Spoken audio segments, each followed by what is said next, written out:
Welcome to my channel, I'm Seagull. Today I want to introduce a very interesting thing. What's the difference compared to gambling and invest?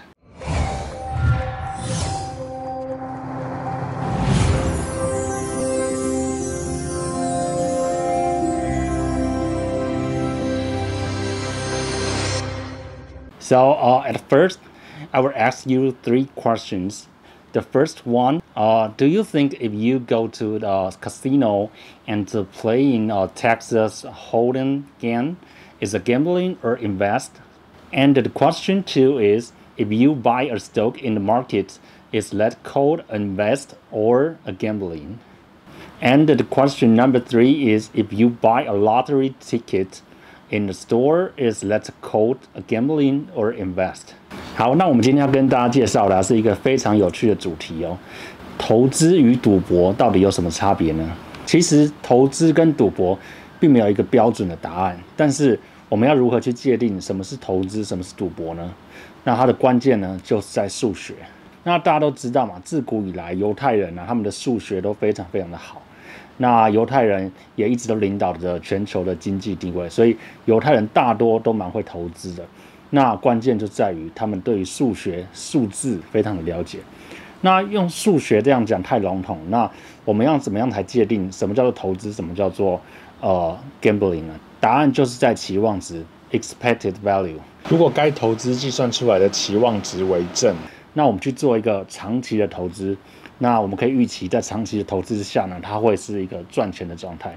相反的，那如果它的期望值为负的时候呢，那我们在经过长期的投资之下，预期应该是会亏损的。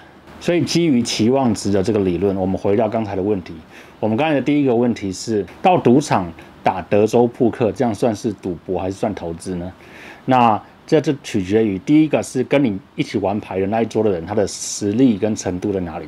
如果跟你玩的是一群新手，而且你非常有自信，你的实力在那一桌是第1名或是第2名的，那你在每一场的胜率其实都大于51% 的话，那这个就叫投资。你会觉得很奇怪，我去赌场不就叫赌博吗？那其实如果你在一个长期的赢胜面都是大于51% 以上的话呢，其实我们可以称之为这个是投资。那当然前提是这是一个合法的赌场，那我们大家都不要去做一些违法的事情。那相反的如果你是一个德州扑克的新手，你连规则都不是很清楚，你就直接上桌了，那我可以预期你在长期的这样的玩下来的话，基本上亏损的几率一定是非常的高。所以是投资还是赌博呢？就决定于你的胜率是高于51还是低于49。那第二个问题呢，就是呢，当你在投资股票的时候呢，那你觉得这个是一个投资还是赌博呢？第二个关于投资股票的这个方面呢，如果你本身有一些内线消息或是你对于这个产业非常的了解或者是第三个你对于它的基本面它的报表非常的了解，而且经过整理而且详读之后，你觉得你的胜率是大于51% 的话，那你这样的东西的行为就叫做投资。那如果是你只是一味的追高然后猜底然后呢或是看新闻去投资那这样子的话，通常输面会大于胜面，当然偶尔还是会赢，但是长期下来，你应该是会处于一个亏损的状态，所以这样子的话，我们就称为赌博。所以我们界定的方式一样是胜率大于51% 叫投资，胜率小于49% 叫做赌博。第三个呢，买彩券呢，你觉得是叫做投资还是叫赌博呢？那其实这个大家应该很快就会回答说买彩券嘛，那100%就是叫做赌博嘛，因为彩券的话就是猜嘛，就是猜我们根本就不知道它开出来的号码是什么没错，所以彩券大部分90%以上的彩券就是赌博，没错。像你玩大乐透或是威力彩这种东西的话，胜率就是非常非常非常低，它的胜率不但是低于49%，而且是远低于49%，所以这种的话，我们通常就称之为赌博。但是呢，在台湾彩券其实它出了一款游戏，我们称它为 Bingo。那它的玩法是呢，就是说，我举个例子说80个号码里面，你选一个号码，例如说我选的是3号，那我们签下去之后，那它会开出20个号码。那假设它开出来了20个号码里面，例如说它开出了6号、10号、15号、47号、56号、3号，你的3号如果在那个20个号码里面有刚好在那里面的话呢，那在一些特定的节日，像是春节啦、中秋节的时候，那你一旦中了，他就会赔你赌金的3倍。例如说，我付了100块钱的赌金，他就会给我300块钱的奖金。那这样的话，经过我们的计算，它的期望值是大于0的。那在这个情况下，虽然说我们是去买彩券，但是这个行为在数学上称之为投资，就不叫做赌博。但是我这边有个前提就是说，任何的游戏呢，都必须建立在公平、公正、公开的情况下。例如说，你去一个赌场，那赌场作弊，那当然就没话讲了嘛。那或是如果你去买一个地下彩券，那开彩券的时候，他们用的是作弊的方式，那当然这样子的话，当然也是建立在一个不公平的基础上的话，就没办法比较。我刚才的前提都是建立在公平、公正、公开的情况下，胜率大于51% 就是值得投资，胜率小于49%那就是不值得投资。好，那接下来呢，我讲一下我自己亲身投资的经验。那相信大家知道，在2015年的时候到2017年之间，有非常非常多的一些网络上的一些虚拟币的公司啊，像是一些非常有名的，像是什么 NXC 啦，像是 AXK 啦。SXY 啊，这些公司啊，他们的游戏玩法是什么？就是你花了一笔钱去跟这家公司买了很多他们的自己出的虚拟币。那这个虚拟币呢，每个月会呈等比级数的成长，就是说，第一个月可能你这个虚拟币是总共持有1万块钱，那下个月可能变2万块钱，在下个月可能变4万块钱，在下个月可能变8万块钱，所以你的虚拟币会成长得非常非常的快。那虚拟币呢，它是可以兑换成现金的，但是呢，如果你一旦兑换成现金了，你就必须从头开始，你就必须再回到1万块钱虚拟币，再变2万块，再变4万块。但是如果你一直放着不领出来的话呢，你就可以变成8万、16万、32万、64万，所以你就会很快的你就可以变成了一个非常有钱的人。但是它的风险是什么呢？它的风险就是呢，你虽然拥有了非常非常多的虚拟币，但是虚拟币毕竟不是真实世界上通用的货币，像是美金啊、人民币啊这些东西，所以你必须在某一天，你还是必须把它兑换成真正可以使用的现金。但是你一旦兑换了现金之后，你的虚拟币就要从头开始算，所以正常的人，大部分的人，99% 的人都会一直把那个钱放在那个虚拟账户里面。可是呢，不幸的，某一天公司就突然宣布说，公司倒闭了，那这个公司你就消失了，你也连上的公司的网站你也找不到这个公司的网站，所以你手上或许你拥有非常非常多的虚拟币，你手上有1亿虚拟币、2亿虚拟币，兑换成台币可能可以兑换到1000万现金、2000万现金，可是这家公司就消失了，所以你根本就换不回原本的钱。那你会问我说，那这样游戏你不是一般的民众去玩这个游戏，不是就死定了嘛？那就是稳亏不赚的游戏嘛？那答案是对，大部分99% 的人去玩这种游戏都是以亏钱出场，但是少数1% 的人为什么可以赚钱呢？那就是他们有经过数学的统计及计算。那在当时呢，我也参与了其中的一个游戏。那当时呢，我有一个非常厉害的朋友，那他的 IQ 非常高呢，大概在160左右。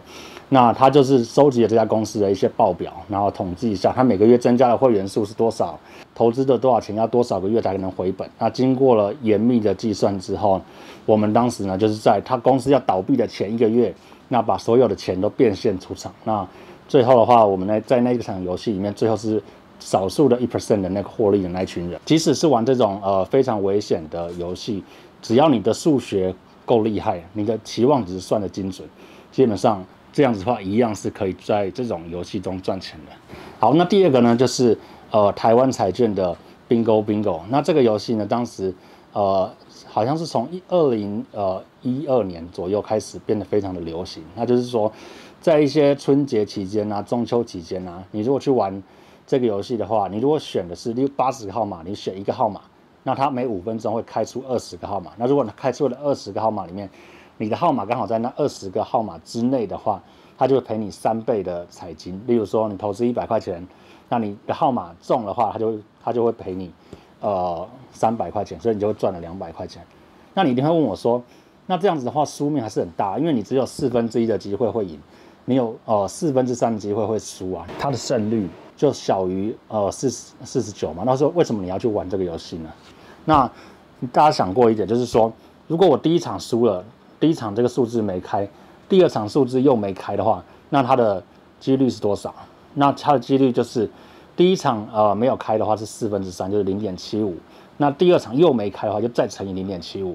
假设连续3场都没有开，是0.75乘以0.75乘以0.75。那如果连续20场没开呢？连续20场都没开，就是0.75的20次方。那代表是什么意思？代表说几率趋近于0，就是3/4乘以3/4乘20次。所以我们就要去抓，就是说例如说有一个号码，它那个报表是每天大家都可以看得到。如果有一个号码，例如说我选3号，那这个3号已经连续20场或30场都没有开了，那这个几率是不是非常非常低？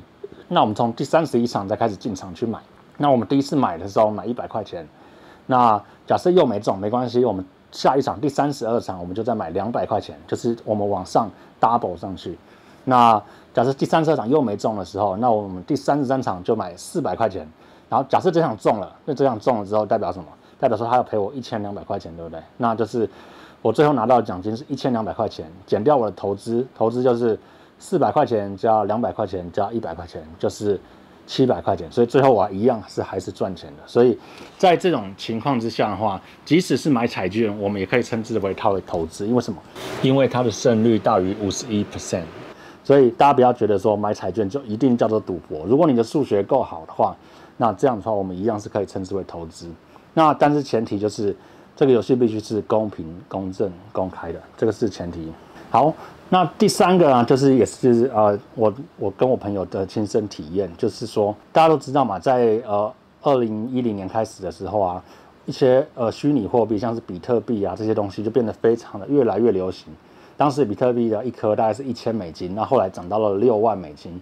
那现在比特币大概持续大概在3万多块、4万块美金的价值左右。那大家就问我说那你要讲的东西是什么？那我要讲的就是说，大家应该有听过，有些人在挖比特币，对吧？他们会买一些机器啊，放在家里啊，然后一直去运转，然后去挖比特币出来。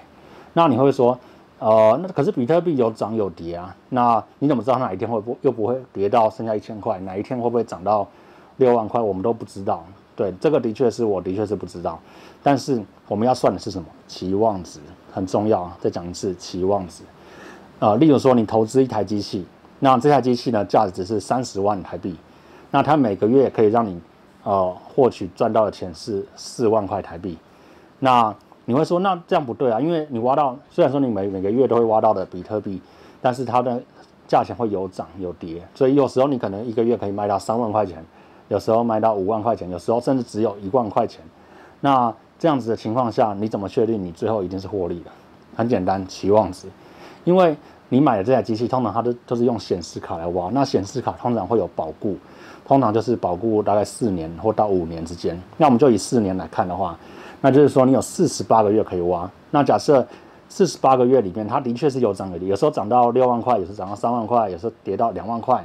那我们以一个平均数来算好，就是3万块，那就是一个月平均，有的时候涨，有时候跌，那平均就是3万块。那3万块乘以48个月，这样是多少呢？将近140万。所以也就是说，你投资了30万块买了这台机器，经过了4年，因为你一定可以用4年嘛，因为它的显示卡是有保固的。那经过了4年之后呢，可以拿到将近140万的钱，那胜率是不是远高于51%？那在这种情况下的话，你就值得去投资。那一定有很多人会问说，那跌怎么办？跌怎么办？那其实我们不需要预测未来，我们不是阿南德啊什么的，我们并不会预测未来。我们唯一要做的就是计算期望值。当期望值为正的时候，勇敢投资就对了。好，那最后来跟大家介绍一本书啊。那这本书呢，名字就叫做《有钱人跟你想的不一样》。那为什么要介绍这本书呢？因为这本书呢，它彻底的更改了我的头脑的思考的方式。这本书的话，其实它有几个重点：想要改变你的命运，想要改变你的想法，重点就是你必须要有钱人的思维。那什么是有钱人的思维呢？我从这边大概举了4点，从你书里面挑出了4点跟大家分享一下。第一个，有钱人玩游戏是为了要赢，穷人则是为了不要输。那这个点就是说，像我们在玩这些，像是不论是投资股票也好啦，玩大乐透的这些彩券啊，或者是挖矿机啊这些东西，我们都是经过严格的计算之后，确定期望值大于0之后，才去勇敢投资。因为什么？我们的目的是要去赢，我们并不是要去玩那个游戏。那是穷人的想法，通常就是我去玩的游戏就是赌一下啦，那就是不要输为前提啊。所以这就是有钱人跟穷人的想法的差别。那第二个重点就是有钱人努力的让自己变有钱，但是穷人只是用想的，他们想要变有钱。我举个例子，当有钱人看到机会的时候，看到一档股票，它的各方面的报表都非常的好，那非常值得投资，胜率大于51% 的时候呢，有钱人就会努力的去买这只股票，但是穷人呢只会想说到时候跌了怎么办啊？那到时候这只股票如果下市怎么办呢？就想了很多的东西，但是他们穷人又整天说我想要变有钱，我想要变有钱。那其实这就像是缘木求鱼嘛，你就是你一直想要变有钱，可是你又不去做，那你怎么变有钱呢？第三个点跟第二点有点像，就是有钱人专注于机会，那穷人则专注于障碍。那就像是举个例子好了，那像是挖矿机的例子，我们刚才已经算出来了嘛，我们投资30万。在4年之后，我们极高的可能可以赚到140万，即使没有赚到140万，可能也有赚到至少有90万到140万之间的获利。那在这个情况之下呢，有钱人就会毫不犹豫的就把钱掏出来就去投资吧。但是穷人就开始想说到时候比特币跌了怎么办啊？到时候我的挖矿机坏掉了怎么办啊？到时候电费涨了怎么办啊？各方面的东西想完之后，他们就说那我们还是不要投资好了。这就是有钱人跟穷人的差别。有钱人就是专注于机会，看到机会大于51%冲；穷人就是不管他有没有大于51%，看到东西就先想到负面的消息，然后想完之后最后就是不投资。所以过了4年之后，有钱人手上多了140万，穷人则是0块。好，那最后一点呢，就是有钱人他会持续的学习，持续的成长，但是穷人呢，往往就是他们认为他们已经知道了一切，那他们没有什么东西好学。这就是我们古时候说的半桶水的那种感觉。半桶水就是往往摇的时候就会发出声响。穷人就是有这种感觉，就是他们觉得他们已经知道了一切。你跟他讲东西的时候，他就是不想听。你跟他说，挖矿机这个东西很适合投资哦。最近股票很好，很适合投资哦。但是穷人就是说，你懂什么？反正我就是我懂得比你还多，你不要跟我讲这些东西。所以穷人往往会觉得他们自己已经懂了所有的事情，但是其实真正的有钱人，他们永远都是知道我们的头脑里面的知识是永远是不足的，所以我们要一直学习，一直学习。所以这就是有钱人跟穷人的差别。我们今天一样会抽出2个幸运观众，可以来获得我们的这个有钱人跟你想的不一样的这本书。那这本书真的是彻底的改变我的想法，所以非常推荐大家去看。那我们会抽出2位观众，他如果有在下方留言，并且有订阅跟按赞的话，我们就会抽出2位观众获得这本《有钱人跟你想的不一样》的这本书哦。那大家记得下面去留言哦。好，那感谢大家观看今天的节目，那希望大家会喜欢，记得订阅、按赞、分享我们频道。我们下礼拜见哦，拜拜。